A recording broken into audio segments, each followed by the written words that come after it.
Islamska republika je okronala kartonsko izrezljanko Močtabe Hameneja, ker je očitno tako poškodovan ali pa je morda celo mrtev, da ni mogel biti prisoten na lastni prisegi. In to se je zdaj zgodilo tudi na velikem pogrebnem sprevodu, ki so ga pripravili za ajatolo Hameneja. Poznate tistega moža, vodjo Islamske republike, ki je obljubljal smrt Izraelu, smrt Zahodu in jo je na koncu nekako našel sam, potem ko sta se Amerika in Izrael odločila, da ga bosta zasledovala. Skratka, pripravili so mu to veliko pogrebno slovesnost, ker so nenadoma premagali svoj strah. In uganite, kdo ni bil tam? Vodja Islamske republike, veste, tisti, ki naj bi govoril v imenu Boga. On ni bil prisoten, so pa bili tam njegovi bratje.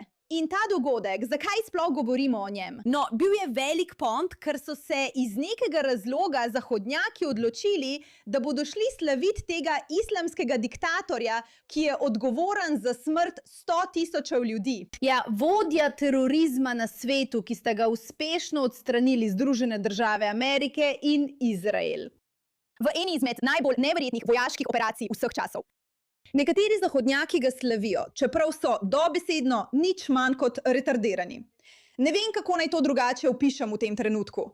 Torej, čeprav je bil ta video s kartonsko izrezanko šala, tisti, ki smo ga pravkar pokazali, ni bila šala, da so ga kot kartonsko izrezanko pripeljali na njegovo prisego, ker ni mogel priti, ni bil prisoten. In ljudje trdijo, da je razlog, da ni bil prisoten ta, da je bil ali ubit, ali pa je bil tako hudo poškodovan med poskusom atentata, v katerem je bil ubit njegov oče, da ne more biti v javnosti. Tukaj je nekaj posnetkov z tega dogodka.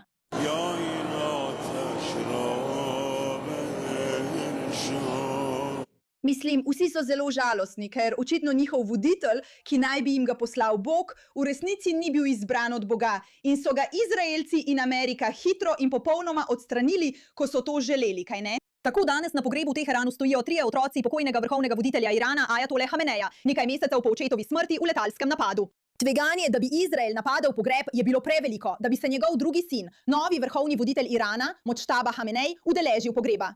Seveda je šlo za to. In to nima nobene zveze s tem, da ga nikoli niso videli v javnosti. Govorec na Hamenejevem pogrebu je menda pred 10.000 žalujočih dejal o Trumpovem atentatu. Zakaj ne bi ubili človeka, ki je ubil mojega imama? Najprej je bil to vzklik smrt Ameriki, zdaj pa ni več tako. Iran glede tega ni prav nič subtilen. Ne pozabite, vse to se dogaja hkrati, ko še vedno potekajo pogajanja med Iranom in Ameriko, kaj ne? Zakaj ne bi ubili človeka, ki je ubil mojega imama?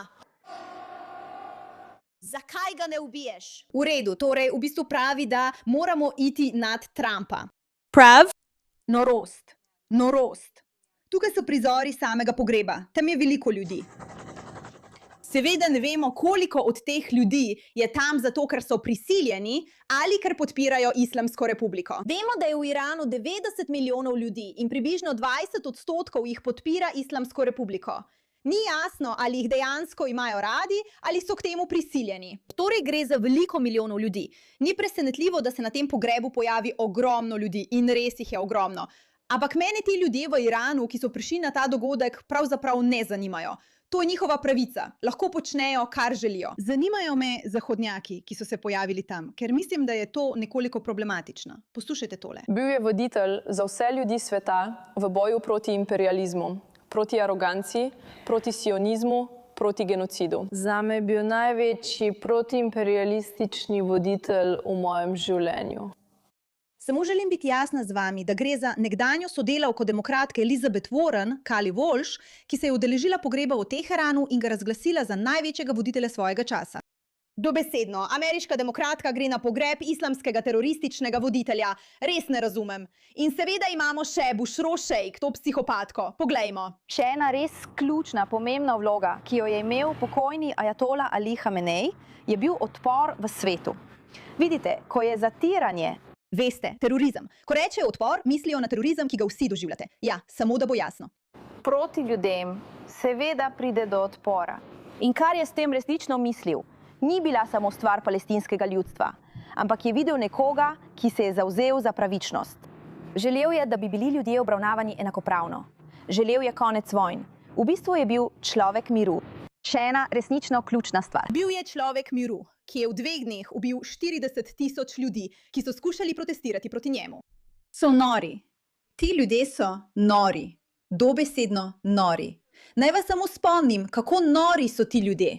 To so nori zahodnjaki. Ljudje, ki dejansko poskušajo legitimirati tega človeka kot voditelja, borca odpora, svetega moža, resnično osebo, ki bi se ji morali vsi zgledovati.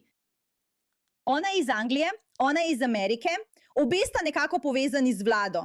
In pomislite, da imate take ljudi, je kot zamenjajte ajatolo Homeinija za Osamo bin Ladna, prav? Samo zamenjajte ga. Zamenjajte ga za Hitlerja ali kogarkoli drugega. Samo zamenjajte besedo, če ne veste, kako slab je Homeini. To je noro in zmešano slišati od teh ljudi. Zmešano, še posebej, ko točno veš, kaj bi jim te ljudje naredili, če bi jih pustili same v Islamski republiki. Ampak imaš tudi tiste nore ljudi, ki mu dejansko verjamejo in zaupajo. In gledam ta video, vedno se mi zdi ta video zelo zabaven. V redu, ta ženska tukaj kriči. Na televiziji pravi, da nas nobena bomba ne more doseči, ker nas Allah ščiti. Vdor v domovino, glas napadalca proti glasu resnice in pravice. Kar ste videli in slišali, je bil zamegljen prostor studia.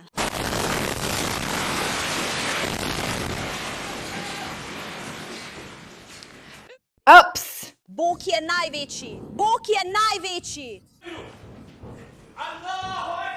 Kakorkoli, to je Allah, ki jo varuje. In to je Allah, ki je varoval ajatolo Homeinija. In to je človek, ob katerem vsi stojijo v žalovanju. Tako bedno, tako žalostno, tako žalostno, tako žalostno, tako žalostno, srce parajoče. To je novi predstavnik istega Allaha. In to je tisto, proti čemur se bomo še naprej borili, ker imamo dovolj, resnično imamo dovolj. To je norost. Kakorkoli, dobrodošli v oddaji Pushback in hvala za vašo pozornost glede te zadeve.